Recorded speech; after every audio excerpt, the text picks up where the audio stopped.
Hi students, പുതിയൊരു video ക്ലാസ്സിലേക്ക് ഏവർക്കും സ്വാഗതം. അതുപോലെ NIOSന്റെ +2ന്റെ ഹിസ്റ്ററി ക്ലാസ്സുമായിട്ടാണ് ഞാൻ നിങ്ങളുടെ മുമ്പിലേക്ക് എത്തിയിരിക്കുന്നത്.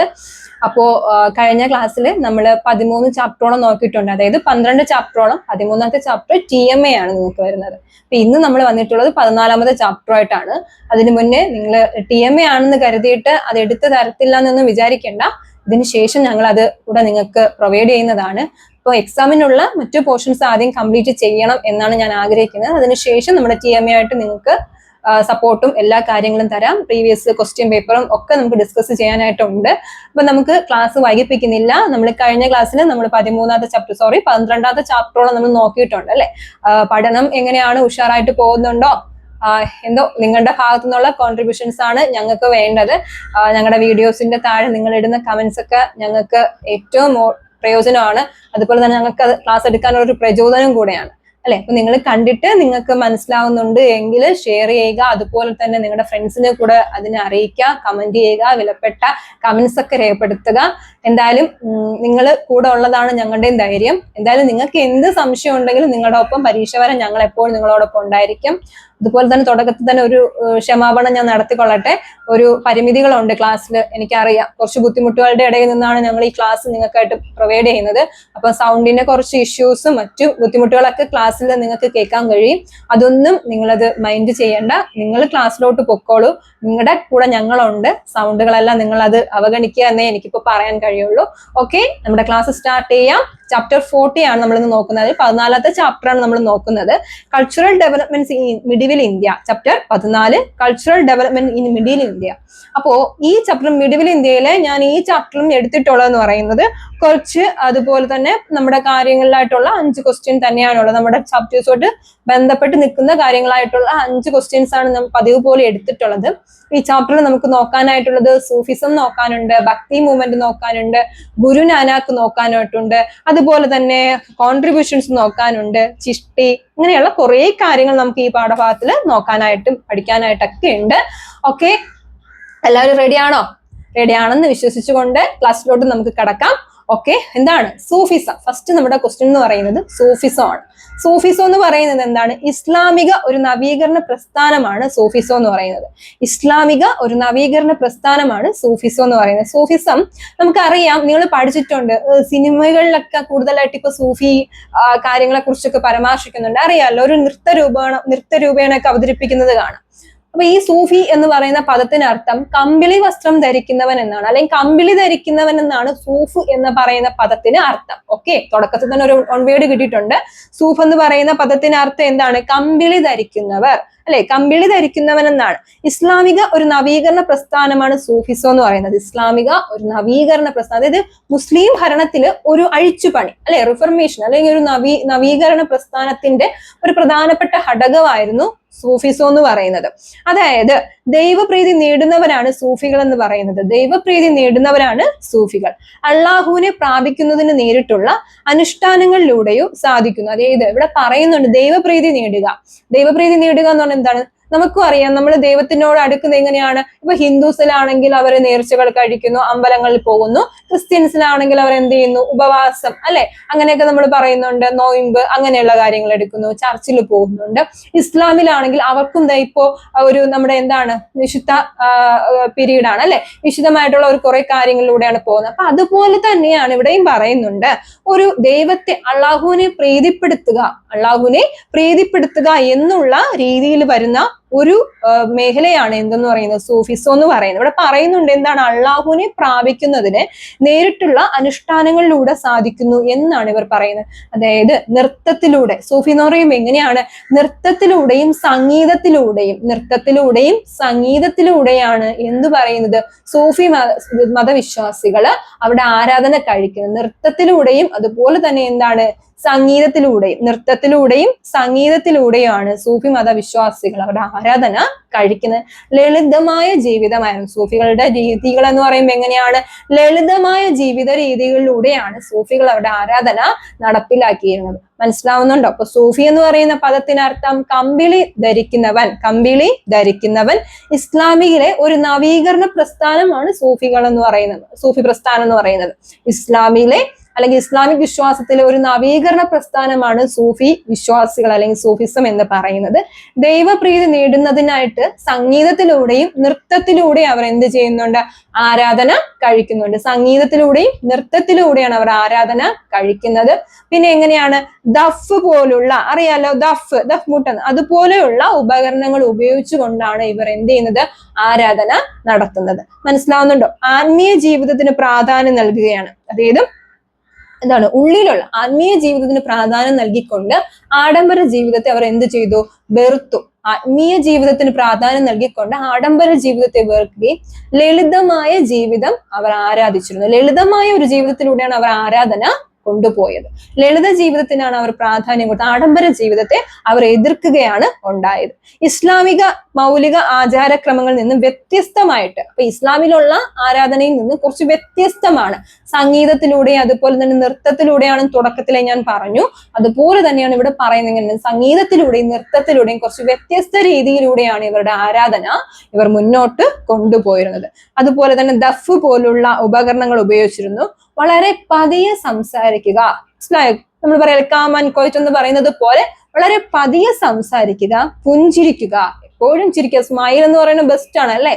നമുക്കും വേണ്ടത് അതാണല്ലേ? എപ്പോഴും ഒരു ചിരി എന്ന് പറയുന്നത് നമ്മുടെ ആയുസ് കൂട്ടും എന്ന് പറയുന്നത് പോലെ ഇവിടെ ഒരു ചിരി നമ്മുടെ ഫേസിലുള്ളപ്പോൾ ഒരു പോസിറ്റീവ് എനർജി തന്നെയാണ്. അപ്പൊ ഇവിടെ ഈ സൂഫി മതവിശ്വാസികൾ പറയുന്നത് എങ്ങനെയാണ്? തുടക്കത്തിൽ പറഞ്ഞതുപോലെ പുഞ്ചിരിക്കുക, അതുപോലെ തന്നെ ലളിതമായ ജീവിതം നയിക്കുക, തർക്കങ്ങളിൽ നിന്ന് ഒഴിഞ്ഞു നിൽക്കുക. അതായത് വേണ്ടാത്ത കാര്യങ്ങളിലോട്ടൊന്നും എന്ത് ചെയ്യരുത്? പോകണ്ട.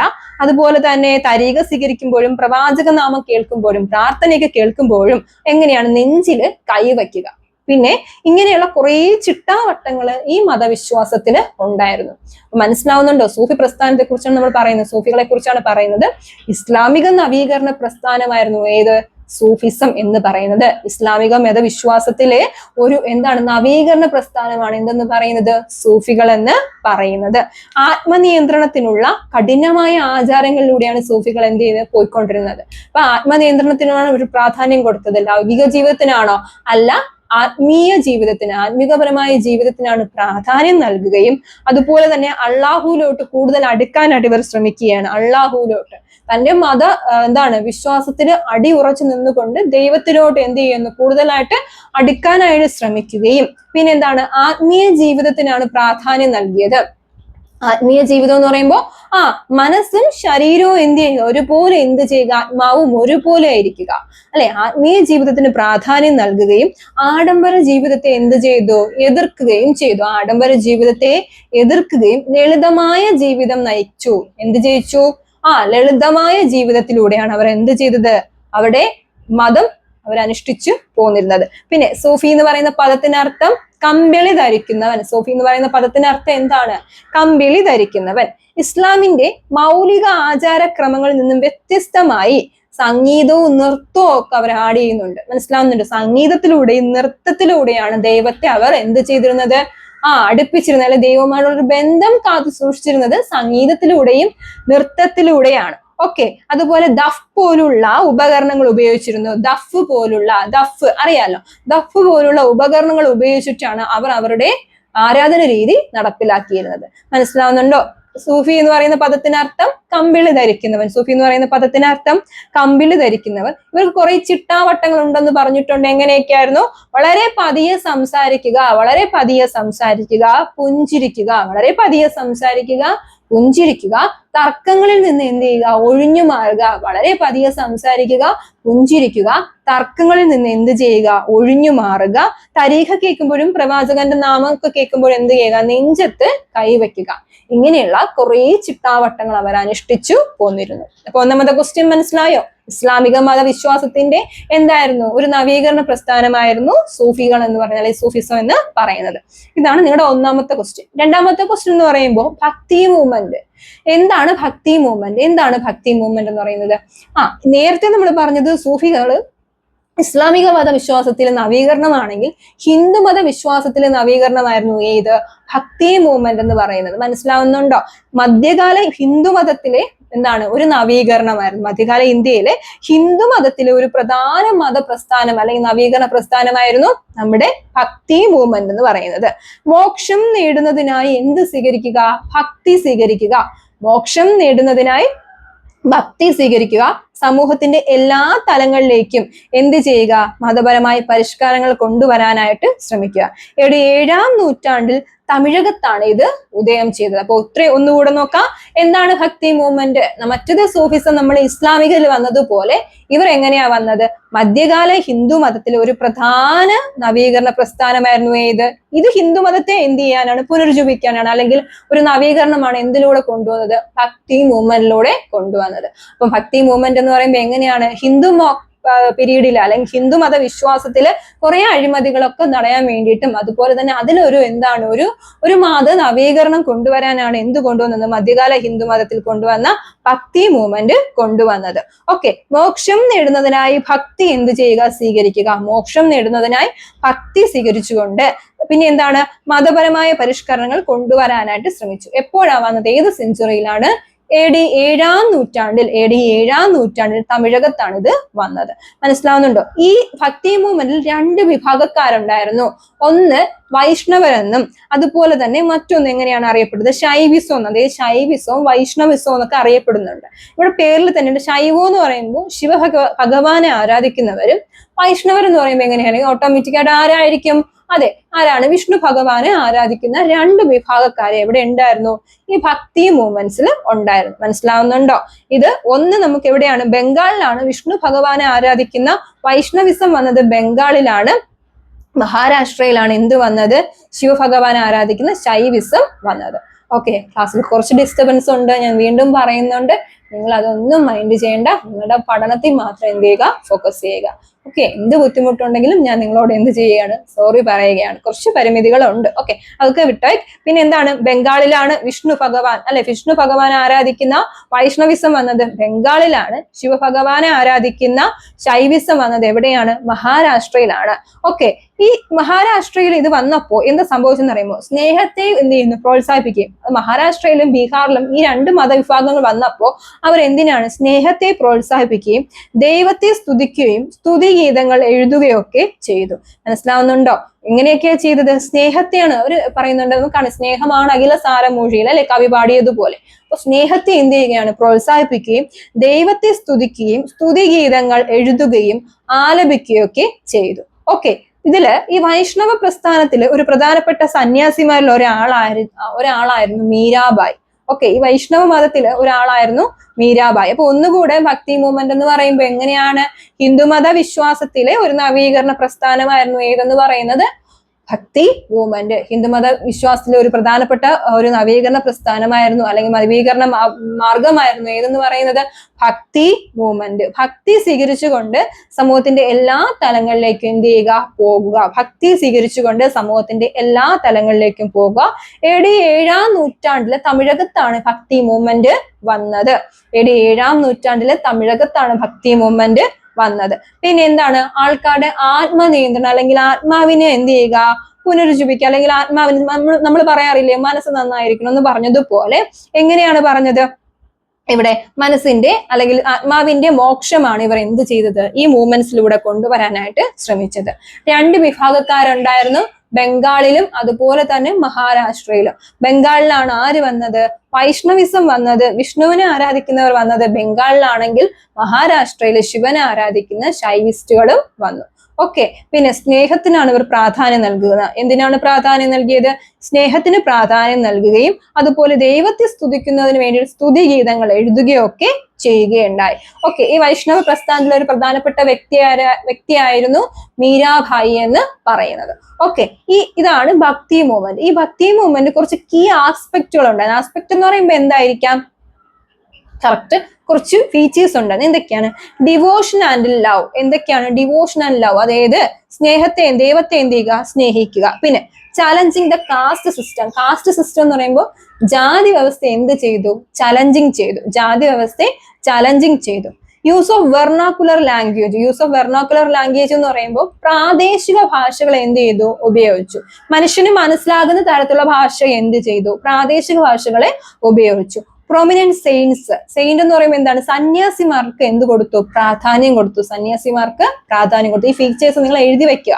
Okay, impact on Indian society അല്ലെ, ഇന്ത്യൻ സൊസൈറ്റിയിൽ വന്ന കുറേ എന്താണ് ഇമ്പാക്റ്റുകൾ, നേട്ടങ്ങളെ കുറിച്ചൊക്കെ എന്ത് ചെയ്തു, ഈ ഒരു മതവിശ്വാസങ്ങളിലൂടെയൊക്കെ നമുക്ക് അറിയാനായിട്ട് പറ്റും. അപ്പൊ കീ ആസ്പെക്ട് എന്ന് ചോദിച്ചു കഴിഞ്ഞാൽ എന്തെന്ന് എഴുതാം, ഡിവോഷൻ ആൻഡ് ലവ് അല്ലെ, devotion and love, challenging the caste system, ജാതി വ്യവസ്ഥ വേണമെന്ന് പറഞ്ഞോ, വേണ്ട അല്ലെ, ജാതി വ്യവസ്ഥ വേണ്ട, ചലഞ്ചിങ് ചെയ്തു, കാസ്റ്റ് സിസ്റ്റത്തെ ചലഞ്ചിങ് ചെയ്തു.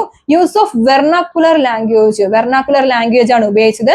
പ്രൊമിനന്റ് സെയിന്റ്, അതുപോലെ ഇമ്പാക്ട് ഓൺ ഇന്ത്യൻ സൊസൈറ്റി. ഇതാണ് ഭക്തി മൂവ്മെന്റ്സിൽ കുറച്ച് കാര്യങ്ങളായിട്ട് നമുക്ക് പഠിക്കാനായിട്ട് ഉള്ളത്. ഇപ്പൊ രണ്ടെണ്ണം നമ്മൾ നോക്കി, സൂഫിസം ഇസ്ലാമിക്കിലാണെങ്കിൽ ഭക്തി മൂവ്മെന്റ് എവിടെയാണ്, നമ്മുടെ ഹിന്ദു മതത്തിലാണ്. ഓക്കെ, ഇനി ടീച്ചിങ് ഓഫ് ഗുരുനാനാക്ക്. എന്തൊക്കെയാണ് ഗുരുനാനക്, ഗുരുനാനക്കിനെ അറിയാമല്ലോ, അതെ, സിഖ് മതത്തിന്റെ പ്രവാചകൻ അല്ലെങ്കിൽ സിഖ് മതത്തിന്റെ സ്ഥാപകൻ എന്ന് പറയും. ഗുരുനാനാക്കിനെ കുറിച്ചിട്ടാണ് അടുത്തൊരു ക്വസ്റ്റ്യൻ. എന്തൊക്കെയാണ് ഗുരുനാനാക്ക് നമുക്ക് എന്ത് തന്നത്, പഠിപ്പിച്ചു തന്നത്, അല്ലെങ്കിൽ അദ്ദേഹത്തിന്റെ കണ്ടെത്തലുകൾ എന്തൊക്കെയാണ്? സിഖ് മത സ്ഥാപകൻ ആരായിരുന്നു, നമ്മുടെ ഗുരുനാനാക്കാണ്. പിന്നെ ദൈവം ഒന്നാണെന്ന് പ്രസ്താവിച്ചു, വൺ ഗോഡ് അല്ലെ, അദ്ദേഹത്തിന്റെ ഒരു സംഹിതയായിരുന്നു വൺ ഗോഡ്, ഒരു ദൈവമേ ഉള്ളൂ. വൺ ഗോഡിന് പ്രാധാന്യം നൽകി. നല്ല പ്രവൃത്തികൾ ചെയ്യുക, നല്ല പ്രവൃത്തികൾ ചെയ്യുക. പിന്നെ അനുകമ്പയും സംതൃപ്തി നേടുക, അനുകമ്പയും സംതൃപ്തി നേടുക. പ്രാർത്ഥിക്കുമ്പോൾ മനസ്സ് എന്ത് ചെയ്യുക, പ്രാർത്ഥനയിൽ മാത്രം കേന്ദ്രീകരിക്കുക. ഓക്കെ, മനസ്സിലാവുന്നുണ്ടോ? പ്രാർത്ഥിക്കുമ്പോൾ എങ്ങനെയാണ്, മനസ്സ് പ്രാർത്ഥനയിൽ മാത്രം കേന്ദ്രീകരിക്കുക. ഓക്കെ, അടുത്ത് വിവേചനമില്ല. എങ്ങനെയാണ്, വിവേചനം ഉണ്ടോ?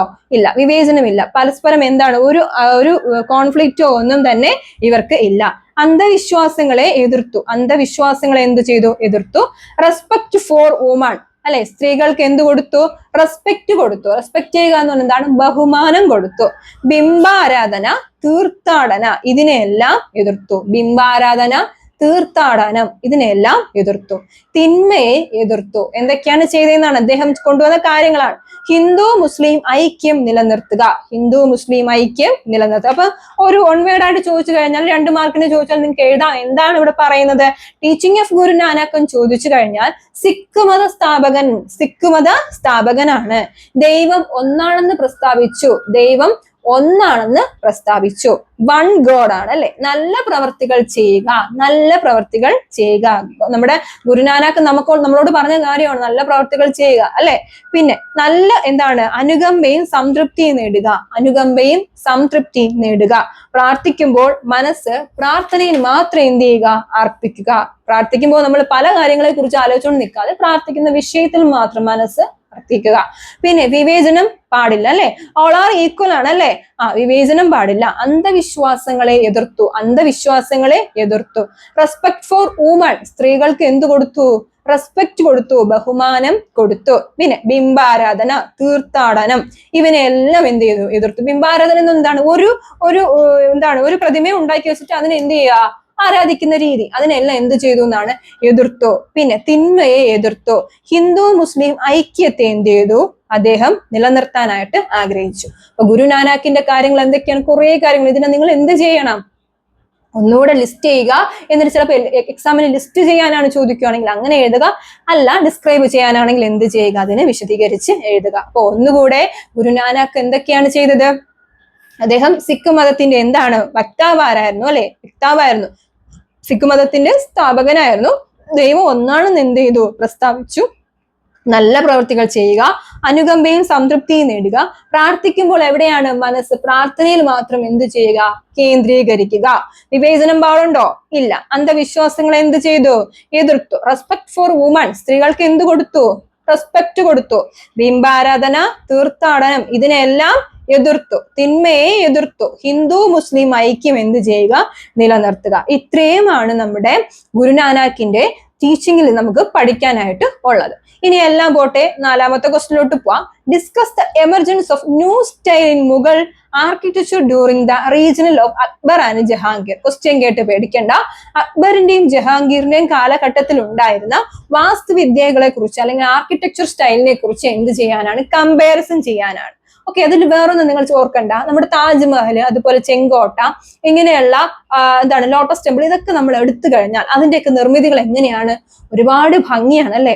ഒരുപാട് അല്ലെ, അക്ബറൊക്കെ അറിയാം, നമുക്കറിയാം ഷാജഹാനൊക്കെ പൂക്കളെയൊക്കെ ഒരുപാട് സ്നേഹിച്ചിരുന്ന ആൾക്കാരാണ് അല്ലെ. അപ്പൊ പൂന്തോട്ടങ്ങളും മറ്റ് ആർക്കിടെക്ചർ രീതി എന്ന് പറയുമ്പോൾ നമുക്കറിയാം, നമ്മളൊരു മൈസൂർ പാലസിലൊക്കെ പോയി കഴിഞ്ഞാൽ നമുക്ക് ഇറങ്ങാൻ തോന്നുമോ? ഒരിക്കലും ഇല്ല. അതിനകത്ത് ഉള്ളിൽ കണ്ട് കണ്ട് കണ്ട് കണ്ട് നമുക്ക്. അതുപോലെ തന്നെ താജ്മഹൽ പോയാലോ, വെള്ളാരം കല്ലുകളാണല്ലേ, വെള്ളാരം കല്ലുകൾ വെച്ച് കണ്ട് അത് നമുക്ക് ആസ്വദിച്ച് തീർക്കാൻ പോലും സാധിക്കില്ല. കാരണം അത്രയ്ക്ക് അതിനകത്ത് കാണാനും കാര്യങ്ങളുണ്ട്. നമുക്ക് അട്രാക്റ്റീവ് ആണ്. അതിന്റെ നിർമ്മിതികൾ എങ്ങനെയാണ്? സാധാ ഒരു വീട് ചെയ്യുന്നത് പോലെയോ അല്ലെങ്കിൽ സാധാ ഒരു ബിൽഡിംഗ് ചെയ്യുന്നത് പോലെയാണോ ചെയ്തിട്ടുള്ളത്? ഇല്ല. അതെങ്ങനെയാ? അതില് മിനാരങ്ങളുണ്ട്, താഴികക്കുടങ്ങളുണ്ട്. അത് ഇത് താജ്മഹൽ എടുക്കുമ്പോ അതിന്റെ മുകളിൽ കണ്ടിട്ടില്ലേ ഒരു ഇങ്ങനെ കുമിള പോലെ ഒരു സാധനം ഇരിക്കുന്നില്ലേ?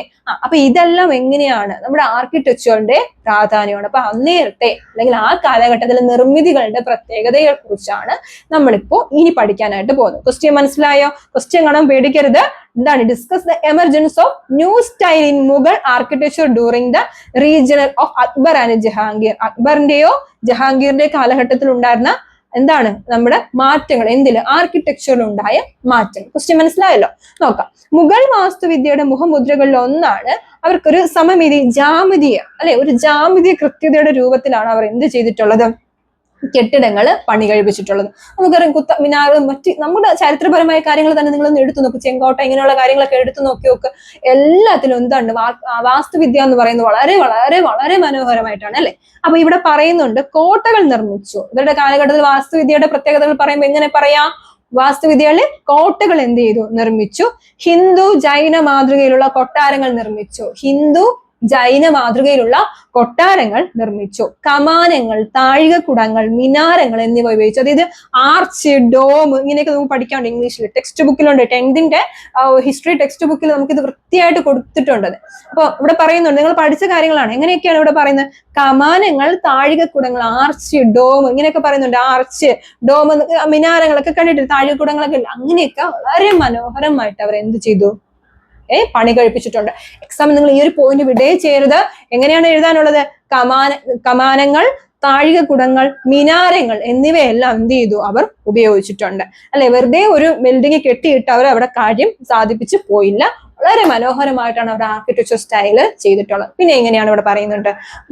ഇവിടെ പൂന്തോട്ടം അവർക്ക് മസ്റ്റ് ആയിരുന്നു. ഏതൊരു നിർമ്മിതി എടുത്താൽ അതിന് ചുറ്റും ധാരാളം എന്താണ്? പൂന്തോട്ടങ്ങൾ അവർ പണി കഴിപ്പിച്ചിട്ടുണ്ട്. നമുക്കറിയാം ഷാജഹാന്റെ അക്ബറിന്റെ ഒക്കെ കണ്ടിട്ടുണ്ട്. അവർക്കൊക്കെ എപ്പോഴും പൂക്കളോട് വളരെ പ്രിയമായിരുന്നു അല്ലെ. അപ്പൊ ഇവിടെ പറയുന്നുണ്ട് പൂന്തോട്ടങ്ങൾ എന്ത് ചെയ്തു? അവർ പണി കഴിപ്പിച്ചു. അല്ലെങ്കിൽ പൂക്കളെ വളരെയധികം സ്നേഹിച്ചിരുന്നു. കൊത്തുപണികൾ ഉണ്ടായിരുന്നു, ധാരാളം കൊത്തുപണികൾ ഉണ്ടായിരുന്നു. കൊത്തുപണി എന്ന് പറയുമ്പോൾ വളരെ ഒരു തൂണെടുത്ത് ഒരു പില്ലർ എടുത്താൽ തന്നെ അതിൽ എങ്ങനെയായിരിക്കാം? വളരെ വളരെ കൊത്തി വളരെ മനോഹര രീതിയിൽ എന്ത് ചെയ്തിട്ടുണ്ട്? പണി കഴിപ്പിച്ചിട്ടുണ്ട്. അതാണ് കൊത്തുപണികൾ ഉണ്ടായിരുന്നു എന്ന് പറയുന്നത്. മനസ്സിലായോ? ഇനി അക്ബറിന്റെ എടുത്തു കഴിഞ്ഞാൽ അക്ബർ എങ്ങനെയാണ്? ചുവന്ന മണൽക്കല്ലിന്റെ ഉപയോഗം പ്രത്യേകത. ചുവന്ന മണൽക്കല്ല് ഉപയോഗിച്ചിട്ടാണ് അക്ബർ പണി കഴിപ്പിച്ചതെങ്കിൽ ജഹാംഗീർ എങ്ങനെയാണ്? ലളിതവും സങ്കീർണമായ അലങ്കാരം ഇഷ്ടപ്പെട്ടു. ലാളിത്യത്തില് നമ്മുടെ ജഹാംഗീർ എടുത്തപ്പോ അക്ബർ എങ്ങനെയാണ്? കുറച്ച് അലങ്കാരമൊക്കെ ഇരുന്നോട്ടെ എന്ന് വിചാരിച്ച വ്യക്തിയാണ്. അപ്പൊ രണ്ടുപേരുടെയും കമ്പാരിസൺ എടുക്കുകയാണെങ്കിൽ എങ്ങനെയാണ്? ചുവന്ന മണൽക്കല്ലിന്റെ ഉപയോഗം എങ്ങനെയാണ്? അക്ബറാണ്. ചുവന്ന മണൽക്കല്ലിന്റെ രീതിയിലാണ് ആര് ചെയ്തത്? അക്ബർ ചെയ്തതെങ്കിൽ ജഹാംഗീർ എങ്ങനെയാണ്? ലളിതവും സങ്കീർണമായ അലങ്കാരം ഇഷ്ടപ്പെട്ടു. അപ്പൊ ഇതിന്റെ അർത്ഥം എന്ന് പറയുമ്പോൾ രണ്ടുപേർക്കും എന്താണ്? കമാനങ്ങളും അതുപോലെ തന്നെ മിനാരങ്ങളും ആർച്ചും ഒക്കെ ഇഷ്ടപ്പെട്ടിരുന്നു. മനസ്സിലായോ? അക്ബറിന്റെ ജഹാംഗീറിന്റെ കാലഘട്ടത്തിലുള്ള കാര്യങ്ങൾ പറയുമ്പോൾ എങ്ങനെ പറയാം? മുഗൾ വാസ്തുവിദ്യയുടെ മുഖമുദ്രകളിൽ ഒന്നാണ് എന്തെന്ന് പറയുന്നത്? വാസ്തുവിദ്യ എന്ന് പറയുന്നത്. കോട്ടകൾ പണി കഴിപ്പിച്ചു. പിന്നെ ഇവിടെ പറയുന്നുണ്ട് ഹിന്ദു ജൈന മാതൃകയിലുള്ള കൊട്ടാരങ്ങൾ നിർമ്മിച്ചു. ധാരാളം കൊട്ടാരങ്ങൾ നിർമ്മിച്ചു. കമാനങ്ങൾ, താഴികക്കുടങ്ങൾ, മിനാരങ്ങൾ എന്നിവയെല്ലാം എന്ത് ചെയ്തു? നിർമ്മിച്ചു അല്ലെ. പിന്നെ മുഗൾ വാസ്തുവിദ്യയുടെ ഒരു അനിവാര്യ ഘടകമായിരുന്നു പൂന്തോട്ടങ്ങൾ അല്ലെ. ഇവർക്ക് എപ്പോഴും എന്തിനോട് താല്പര്യമായിരുന്നു? പൂന്തോട്ടങ്ങളോട് താല്പര്യമായിരുന്നു. പിന്നെ അക്ബർ എങ്ങനെയാണ്? ചുവന്ന മണൽക്കല്ലിൽ ഉപയോഗമാണ്. അക്ബർ ജഹാംഗീർ എങ്ങനെയാണ്? ലളിതവും സങ്കീർണമായ അലങ്കാരമാണ് ഇഷ്ടപ്പെട്ടത്. ഓക്കെ, ഇത്രയാണ് ആ പാഠഭാഗത്തിൽ അല്ലെങ്കിൽ ആ ഒരു ക്വസ്റ്റ്യനിൽ ഉള്ളത്. അടുത്തൊരു ക്വസ്റ്റ്യൻ എന്ന് പറയുമ്പോൾ എന്താണ്? ഡിസ്ക്രൈബ് ചിഷ്ടി സിൽസില. ചിഷ്ടി എന്ന് പറയുന്നത് എന്താണ്? ദരിദ്രരെയും പണക്കാരെയും ഒരുപോലെ പരിഗണിച്ചിരുന്ന ഹോജ മൊയ്തീനാണ് ചിഷ്ടി അവതരിപ്പിച്ചത്. മനസ്സിലായ? ചിഷ്ടി എന്ന് പറയുന്നത് വേറെ ഒന്നുമല്ല. ഇവിടെ പറയുന്നുണ്ട് എന്തിനാണ്? ദരിദ്രരെയും പണക്കാരെയും ഒരുപോലെ, അതായത് ഓൾ ആർ ഈക്വൽ. ഇവിടെ ഇങ്ങനെ കയറി നിൽക്കില്ല, ഒരാൾ ഇറങ്ങി നിൽക്കത്തില്ല. രണ്ടുപേരും എങ്ങനെയാണ്? ഒരേ തുലനാണ് അല്ലെ. ഇവിടെ പറയുന്നുണ്ട് ദരിദ്രരെയും പണക്കാരെയും ഒരുപോലെ പരിഗണിച്ചിരുന്നു. ഹോജ മൊയ്തുനെയാണ് എന്ത് ചെയ്തത്? ചിഷ്തി അവതരിപ്പിച്ചത്. ഈ ചിഷ്തി എന്ന് പറയുന്ന സംഹിത കൊണ്ടുവന്നത് ആരായിരുന്നു? ഹോജ മൊയ്തുൻ. പിന്നെ എന്താണ് പറയുന്നത്? AD 930 അദ്ദേഹം ഇത് കൊണ്ടുവന്നത്. AD 930 കൊണ്ടുവന്നു. സ്നേഹം, സഹിഷ്ണുത, അതുപോലെ തന്നെ എന്താണ് ഇതിനെല്ലാം പ്രാധാന്യം കൊടുത്തു. തുറന്ന മനസ്സ് എന്നിവയ്ക്കൊക്കെ പ്രാധാന്യം നൽകിയ വ്യക്തിയാണ് നമ്മുടെ ഹോജ മൊയ്തുൻ. അദ്ദേഹം കൊണ്ടുവന്ന വ്യക്തിന്റെ പേരെന്താണ്? ചിഷ്തി അല്ലെ. പിന്നെ ലൗകിക ശക്തിയാൽ നിന്ന് അകലം പാലിക്കേണ്ടതിന്റെ ആവശ്യം എന്ത് ചെയ്യുന്നു? ചിഷ്തി ഷേഖ്. അതായത് ലൗകിക കാര്യത്തിനല്ല, ആത്മീക കാര്യത്തിനാണ് പ്രാധാന്യം കൊടുക്കാനുള്ളത്. മനസ്സിലായോ? ലൗകിക കാര്യത്തിനല്ല, ആത്മീകപരമായിട്ടുള്ള കാര്യങ്ങൾക്ക് പ്രാധാന്യം കൊടുക്കുക എന്ന് പറഞ്ഞുകൊണ്ട് കൊണ്ടുവന്ന ഒരു ആശയ സംഹിതയാണ് ചിഷ്തി. വേറൊന്നുമല്ല, നിങ്ങൾ നോക്കുക, ചിഷ്തി എന്ന് പറയുന്നത് എന്താണ്? ദരിദ്രരെയും പണക്കാരെയും ഒരുപോലെ കണക്കാക്കിയിരുന്ന ഒരു സംഹിതയാണ് എന്തെന്ന് പറയുന്നത്? ചിഷ്തി. ആരാ കൊണ്ടുവന്നത്? ഹോജ മൊയ്തുൻ. ഓക്കെ, ഹോജ മൊയ്തുനാണ് എന്ത് കൊണ്ടുവന്നത്? നമ്മുടെ ചിഷ്ടി കൊണ്ടുവന്നത്. ഏത് ഇയറിലാണ്? 930 AD 930 ചിഷ്ടി കൊണ്ടുവന്നത്. ചിഷ്ടിയുടെ വക്താവാരാണ്? ഹോജ മൊയ്തുൻ. മറന്നു പോകരുത്. എന്താണ്? സ്നേഹത്തിലൂടെയും അതുപോലെ തന്നെ എന്താണ്? ലൗകിക ജീവിതത്തെ എതിർത്തു. ലൗകിക ജീവിതത്തെ എതിർക്കുകയും സ്നേഹത്തിന് പ്രാധാന്യം കൊടുത്തുകൊണ്ട് കൊണ്ടുവന്ന ഒന്നാണ് എന്തെന്ന് പറയുന്നത്? ചിഷ്ടി എന്ന് പറയുന്നത്. ലൗകിക ശക്തിയിൽ നിന്ന് എന്ത് ചെയ്യണം? അകലം പാലിക്കണം അല്ലെ. നമ്മുടെയൊക്കെ വേണ്ടത് എന്താണെന്നാണ് ഇവർ പറയുന്നത്? ആത്മീയമായിട്ടുള്ള സാക്ഷാത്കാരമാണ്. ലൗകിക ജീവിതത്തിന് എന്ത് കൊടുത്തു? പ്രാധാന്യം കൊടുത്തോ?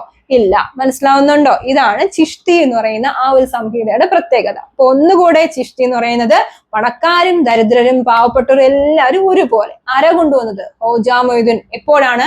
AD 930 കൊണ്ടുവന്നത്. എപ്പോഴാണ് കൊണ്ടുവന്നത്? AD 930 കൊണ്ടുവന്നത്. എങ്ങനെയാ പറഞ്ഞത്? സഹിഷ്ണുത, സ്നേഹം, ഇതിനൊക്കെ എന്തു കൊടുത്തു? പ്രാധാന്യം നൽകിക്കൊണ്ട് വ്യക്തിയാണ് ആര്? ചിഷ്ടി കൊണ്ടുവന്നത്. ചിഷ്ടികൾ എന്ന് പറയുന്നത് സ്നേഹത്തിനും സഹിഷ്ണുതയ്ക്കാണ് പ്രാധാന്യം കൊടുത്തത്. ഓക്കെ, ലൗകിക ശക്തി നിന്ന് അകലം പാലിക്കേണ്ടതിന് ആവശ്യം ആര് പറയുന്നു? ചിഷ്ടികൾ പറയുന്നുണ്ട്. ഓക്കെ, ഇനി നമുക്കൊരു ചെറിയൊരു കാര്യം കൂടെ നോക്കിയിട്ട് ഈ പാഠം നമ്മൾ ക്ലോസ് ചെയ്യാണ്. അടുത്ത ക്വസ്റ്റ്യൻ, അമീർ ഖുസ്രു. അമീർ ഖുസ്രുവിന്റെ കോൺട്രിബ്യൂഷൻസ് എന്തൊക്കെയാണ്? അമീർ ഖുസ്രുവിന്റെ കോൺട്രിബ്യൂഷൻസ് ജസ്റ്റ് ഒരു 3 പോയിന്റ് മാത്രം പഠിച്ചാൽ മതി. 99ഓളം കൃതികൾ രചിച്ച വ്യക്തിയായിരുന്നു ആര്? അമീർ ഖുസ്രു. 99ഓളം കൃതികൾ രചിച്ച വ്യക്തിയായിരുന്നു ആര്? അമീർ ഖുസ്രു. ധാരാളം ഗ്രന്ഥങ്ങൾ രചിച്ചിട്ടുണ്ട്. പേർഷ്യൻ ശൈലി ആവിഷ്കരിച്ചിട്ടുണ്ട് അല്ലെ. പേർഷ്യൻ ശൈലി ആവിഷ്കരിച്ചിട്ടുണ്ട് അമീർ ഖുസ്രു. അപ്പൊ ഇവിടെ ജസ്റ്റ് വേറൊന്നും പഠിക്കണ്ട. അമീർ ഖുസ്രു എന്ന് പറഞ്ഞ ഒരു വളരെ പ്രഗത്ഭനായ ഒരു എഴുത്തുകാരനാണെന്ന് മനസ്സിലാക്കി വെക്കുക. 99ഓളം കൃതികൾ എഴുതിയിട്ടുണ്ട്. പേർഷ്യൻ ലാംഗ്വേജിൽ അല്ലെങ്കിൽ പേർഷ്യൻ ശൈലി എന്ത് ചെയ്തിട്ടുണ്ട്? ആവിഷ്കരിച്ചിട്ടുണ്ട്. അപ്പൊ നമ്മൾ ഈ പാഠഭാഗത്ത് നമ്മൾ എന്തൊക്കെയാണ് ഡിസ്കസ് ചെയ്തിട്ടുള്ളത്? അതൊക്കെ 1 വേർഡ് ചോദിക്കുകയാണെങ്കിൽ മാത്രം അമീർ ഖുസ്രുവിന്റെ കാര്യം എന്ത് ചെയ്യുക? എഴുതുക. ചാപ്റ്റർ 14 നമ്മൾ എന്തൊക്കെയാണ് ഡിസ്കസ് ചെയ്തിട്ടുള്ളത്? ചാപ്റ്റർ പേരെന്തായിരുന്നു? ചെറിയൊരു സ്റ്റഡി നോക്കാം. എന്റെ കൂടെ പറഞ്ഞേ നിങ്ങൾ, അപ്പോൾ നിങ്ങൾക്ക് മനസ്സിലാവും. കൾച്ചറൽ ഡെവലപ്മെന്റ് ഇൻ മിഡിവൽ ഇന്ത്യയാണ്. സൂഫിസം നോക്കി, ഭക്തി മൂവ്മെന്റ്, പിന്നെ അതുപോലെ തന്നെ ഇവിടെ എന്താണ് ടീച്ചിങ്, ഗുരുനാനക്കിന് ടീച്ചിങ്, നമ്മുടെ ആർക്കിടെക്ചർ അക്ബർ ആൻഡ് ജഹാംഗീർ നോക്കി, പിന്നെ ഇവിടെ നമ്മുടെ എന്താണ് പറഞ്ഞ ചിഷ്തി നോക്കി, പിന്നെ നമ്മുടെ അമീർ ഖുസ്രുവിന്റെ ചെറിയ കാര്യങ്ങൾ നോക്കി. സൂഫിസം എന്ന് പറയുന്നത് എന്താണ്? ഇസ്ലാമിക് മത വിശ്വാസത്തിൽ ഒരു നവീകരണ പ്രസ്ഥാനമായിരുന്നു ആയത് സൂഫിസം എന്ന് പറയുന്നത്. ഓക്കെ, കമ്പിളി ധരിക്കുന്നവൻ എന്നാണ് അർത്ഥം. വീണ്ടും റിപ്പീറ്റ് ചെയ്ത് പറയുന്നത്, നിങ്ങൾക്ക് ബോറടിക്കാൻ വേണ്ടിയിട്ടല്ല, മനസ്സിലാക്കാൻ വേണ്ടിയിട്ടാണ്. ഓക്കെ, അപ്പോ എന്താണ് സൂഫിസം എന്ന് പറയുന്നത് എന്താണ്? കമ്പിളി ധരിക്കുന്നവൻ അല്ലെ. ആത്മീയ ജീവിതത്തിനാണ് പ്രാധാന്യം നൽകിയത്. ആഡംബര ജീവിതത്തെ എന്ത് ചെയ്തു? എതിർക്കുകയുണ്ടായി. ഓക്കെ, അവിടെ അതൊക്കെ നമ്മൾ വളരെ പതിയെ സംസാരിക്കുക, ക്വൈറ്റായിട്ട് സംസാരിക്കുക, ഇങ്ങനെ കുറെ കാര്യങ്ങൾ നോക്കി. ഭക്തി മൂവ്മെന്റ് എന്ന് പറയുമ്പോൾ എന്തായിരിക്കും? ഇവിടെ പറയുന്നത് തമിഴകത്താണ് ഭക്തി മൂവ്മെന്റ് വന്നത്. പിന്നെ ഇവിടെ എന്താണ്? മോക്ഷം നേടുന്നതിനായി ഭക്തി സ്വീകരിക്കുക അല്ലെ. ഹിന്ദു മതത്തിന്റെ ഒരു നവീകരണ പ്രസ്ഥാനമായിരുന്നു ഏത്? നമ്മുടെ ഭക്തി മൂവ്മെന്റ് എന്ന് പറയുന്നത്. AD 7-ാം നൂറ്റാണ്ടിൽ എവിടെയാ വന്നത്? തമിഴകത്താണ് വന്നത്. ഭക്തി മൂവ്മെന്റ് 2 തിരിക്കുന്നുണ്ട്. ഒന്ന് ശൈവിസ്റ്റും അതുപോലെ തന്നെ ഒന്ന് വൈഷ്ണവിസ്റ്റും അല്ലെ. വൈഷ്ണവിസ്റ്റ് എവിടെയാ വന്നത്? ബീഹാറിൽ വന്നപ്പോ. ശൈവിസ്റ്റ് എവിടെ വന്നു? മഹാരാഷ്ട്രയിൽ അല്ലെ. മഹാരാഷ്ട്രയിൽ ശൈവിസ്റ്റ് ആരെ ആരാധിച്ചിരുന്നത്? ശിവഭഗവാനെയാണെങ്കിൽ മറ്റേത് ആരാണ്? വിഷ്ണു ഭഗവാനെ ആരാധിച്ചിരുന്നത്. ഓക്കെ, ഇവിടെയും പറയുന്നുണ്ട് അവർ സ്നേഹത്തെ പ്രോത്സാഹിപ്പിക്കുകയുണ്ടായി. അവിടെ കുറെ കാര്യങ്ങൾ നമ്മൾ പറഞ്ഞു. അതിന്റെ ഈ ആസ്പെക്ട് ഒക്കെ നോക്കി അതിലോട്ടൊന്നും ഇനി പോകുന്നില്ല. അടുത്ത് ഗുരുനാനാക്കിലോട്ട് വരികയാണെങ്കിലോ, ഗുരുനാനാക്കിന്റെ ടീച്ചിങ് അല്ലെ. അദ്ദേഹം ഒരു സിഖ് മത വിശ്വാസിയായിരുന്നു. കൂടാതെ സിഖ് മതത്തിന്റെ ആരുമായിരുന്നു? സ്ഥാപകരും ആയിരുന്നു. പിന്നെ എന്താണ്? ദൈവം ഒന്നാണെന്ന് അദ്ദേഹം പറയുകയുണ്ടായി. നല്ല പ്രവൃത്തികൾ ചെയ്യുക, അനുകമ്പ ചെയ്യുക, പ്രാർത്ഥിക്കുമ്പോൾ എങ്ങനെയായിരിക്കണം? ദൈവമായിട്ടുള്ളൊരു ബന്ധം പുലർത്തണം. അതുകൊണ്ട് മറ്റു കാര്യങ്ങൾ എന്ത് ചെയ്യരുത്? ആലോചിക്കാനേ പാടില്ല എന്ന് പറഞ്ഞു. പിന്നെ വിവേചനം പാടുണ്ടോ? ഇല്ല. അന്ധവിശ്വാസങ്ങളെ എതിർത്തു. റെസ്പെക്ട് കൊടുത്തു. ആർക്ക്? സ്ത്രീകൾക്ക് പ്രാധാന്യം കൊടുത്തു അല്ലെ. പിന്നെ ബിംബാരാധനയെ എതിർത്തു. ഹിന്ദുക്കളും മുസ്ലിങ്ങളും തമ്മിൽ ഒരു ഐക്യത്തെ എന്ത് ചെയ്തു? ഊട്ടി ഉറപ്പിക്കാനായിട്ടാണ് ആര് ആഗ്രഹിച്ചിരുന്നത്? നമ്മുടെ സിഖ് മതത്തിന്റെ പ്രവാചകൻ അല്ലെ സിഖ് മത സ്ഥാപകനായ ഗുരുനാനക്ക് ആഗ്രഹിച്ചിരുന്നത്. സിമ്പിൾ ആയിട്ട് ഞാൻ പറഞ്ഞു പോവുകയാണ് അല്ലെ. ലാസ്റ്റ് ഇതെങ്കിലും കണ്ട് എക്സാമിന് പോകാൻ വേണ്ടിയിട്ടാണ് അവസാനം ഈ ഒരു കുട്ടിക്കലാശം പോലെ നടത്തുന്നത്. അടുത്തെന്താണ്? During emergence of architecture sector എപ്പോഴത്തെ പീരീഡിലാണ്, ആരുടെയൊക്കെ കാലഘട്ടത്തിലാണ്? ജഹാംഗീറിന്റെയും അക്ബറിന്റെയും. എന്തൊക്കെയായിരുന്നു മുഗൾ വാസ്തുവിദ്യ എന്ന് പറയുമ്പോൾ? മിനാരങ്ങള്, താഴിക്കുടങ്ങൾ, അതൊക്കെ കൊണ്ടുവന്നിട്ടുണ്ട്. പിന്നെ എന്താണ് പറയുന്നത്? ഹിന്ദു ജൈന മാതൃകയിലായിരുന്നു. പിന്നെ മുഗൾ വാസ്തുവിദ്യ എന്ന് പറയുമ്പോൾ എന്താണ്? പൂന്തോട്ടങ്ങൾക്ക് വളരെയധികം പ്രാധാന്യം ഉണ്ടായിരുന്നു. അക്ബർ ആണെങ്കിൽ എങ്ങനെയായിരുന്നു? ചുവന്ന മണൽക്കല്ലിന്റെ ഉപയോഗത്തിലൂടെയും മറ്റത് ജഹാംഗീർ ലളിതവും സങ്കീർണമായിട്ട് എന്ത് ചെയ്തു? പണികൾ കഴിച്ചു. Okay, describe ചിഷ്ടി. ചിഷ്ടി എന്ന് പറയുന്നത് എന്താണ്? ദരിദ്രരെയും പണക്കാരെയും ഒരുപോലെ കണക്കാക്കിയിരുന്നു. ഹോജ മൊയ്തുനാണ് കൊണ്ടുവന്നത്. AD 930. സ്നേഹത്തിനും പ്രാധാന്യം കൊടുത്തു, സഹിഷ്ണുതയ്ക്ക് പ്രാധാന്യം കൊടുത്തു. അതിനെയാണ് ചിഷ്ടി എന്ന് പറയുന്നത്. അമീർ ഖുസ്രുവിനെ എടുത്തു കഴിഞ്ഞാൽ പേർഷ്യൻ എന്താണ് ശൈലിക്ക് പ്രാധാന്യം കൊടുത്ത വ്യക്തിയാണ്. 99ഓളം കൃതികൾ എന്ത് ചെയ്തിട്ടുണ്ട്? രചിച്ചിട്ടുണ്ട്. അപ്പൊ ഈ സിമ്പിൾ ആയിട്ട് മനസ്സിലാക്കി പഠിക്കാം. വീഡിയോ കൂടിപ്പോയി അല്ലെങ്കിൽ ഇത് വലിയ ക്ലാസ് ആണെന്ന് വിചാരിച്ചിരിക്കുന്നത്. ലെങ്ത് ക്ലാസ് ആണ് എപ്പോഴും നമുക്ക് ബെറ്റർ. ഓക്കെ, നിങ്ങളത് മനസ്സിലാക്കി പഠിക്കുക. എപ്പോഴും ടെക്സ്റ്റ് ബുക്ക് നന്നായിട്ട് വായിക്കുക. ഒരിക്കൽ മനസ്സിലായില്ലെങ്കിൽ 1-2 പ്രാവശ്യം ടെക്സ്റ്റ് ബുക്ക് നന്നായിട്ട് വായിക്കുക. ബൈഹാർട്ട് ചെയ്യുക, പോയിന്റ്സ് എഴുതുക. ഇപ്പൊ തന്നെ പറഞ്ഞു പോയപ്പോ ലെക്ചർ നോട്ട് എഴുതി പഠിച്ചവർ കാണും അല്ലെ. അല്ല എങ്കിൽ അങ്ങനെ നിങ്ങളുടേതായ രീതിയിൽ ഏത് വഴിയും നിങ്ങൾക്ക് സ്വീകരിക്കാം. കാണാപ്പാഠം പഠിക്കാതെ മനസ്സിലാക്കി പഠിക്കാം. ക്ലാസ്സുകൾ നിങ്ങൾക്ക് ഉപകാരപ്പെടുന്നുണ്ട് വിശ്വസിക്കുന്നു. ക്ലാസ്സുകൾ നിങ്ങൾക്ക് വളരെയധികം യൂസ്ഫുൾ ആണ് എങ്കിൽ ഞങ്ങളെ അറിയിക്കുക. കൂടാതെ നിങ്ങളുടെ ഫ്രണ്ട്സിനൊക്കെ ഷെയർ ചെയ്ത് കൊടുക്കുക. ലൈക്ക് ചെയ്യുക, ഷെയർ ചെയ്യുക, സബ്സ്ക്രൈബ് ചെയ്യുക. എന്തുണ്ടെങ്കിലും നിങ്ങൾക്ക് സംശയങ്ങൾ കമന്റ് ബോക്സിൽ രേഖപ്പെടുത്താവുന്നതാണ്. അപ്പോൾ വീണ്ടും ഒരു പുതിയ ക്ലാസ്സുമായിട്ട് കടന്നു വരുന്നവരെ എല്ലാവർക്കും താങ്ക് യു.